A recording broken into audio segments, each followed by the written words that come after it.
By the end of this video, I'm going to give you everything that you need to know in order to get rid of your morning sickness. You know how? Because I literally just went through it. That part. Watch all the way to the end, and you'll be prepared to make it through your day. Step one is super duper easy, but it's highly underrated.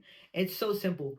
Get the right prenatal. Now, I have a prenatal that I'm going to tell you guys about. It's something that I literally swear by. It's called a Rooted. All you do is just pour it into a water bottle, shake that puppy up, drink it every morning. It is a lifesaver. I was so god awful sick during my first trimester. I mean, I literally threw up everything, just everything. But then I realized, well, it wasn't really everything. It ended up actually being chicken because I guess my baby had a food insensitivity to chicken, and she still has one now because when I was breastfeeding, I was eating chicken. She kept having tummy aches. When I got rid of the chicken, the tummy aches went away. Nonetheless, as soon as I took that prenatal, even though I was still eating chicken, right? I took the prenatal and I took that rooted drink. My morning sickness just went poof, right? And I no longer have morning sickness. The other thing we're going to talk about is this whole morning sickness thing is like it's like a little bit of a spoof because it's not morning sickness because you're literally sick all day long, like all day, every day, all day.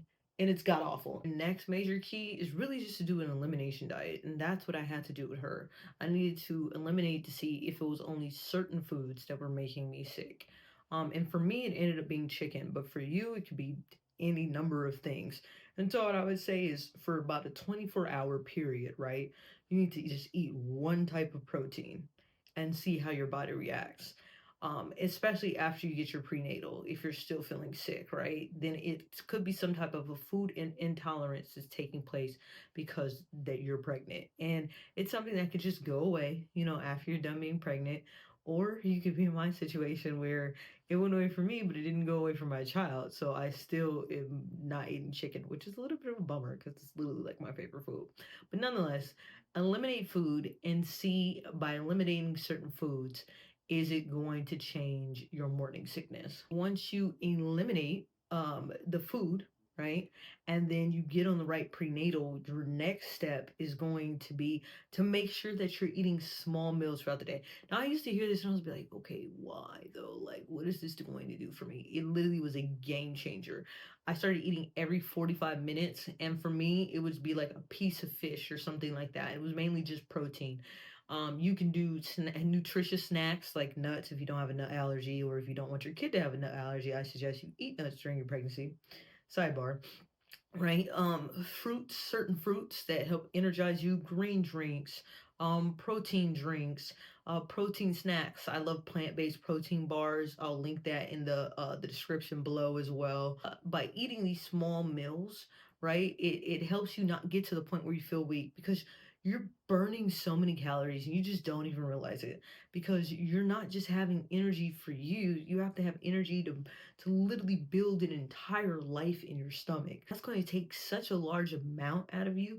You don't even realize that it's happening because you're surviving. You're going through the process, right? So eat every 45 minutes if you can. If you're at work, bring snacks, pack a lunch.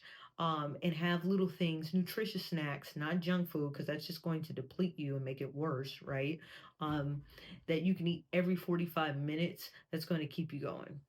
Make sure that you're drinking enough water. So like regular me, non-pregnant me, non-breastfeeding me would still, I drank a good amount of water. So I was hitting about 4 water bottles a day, right?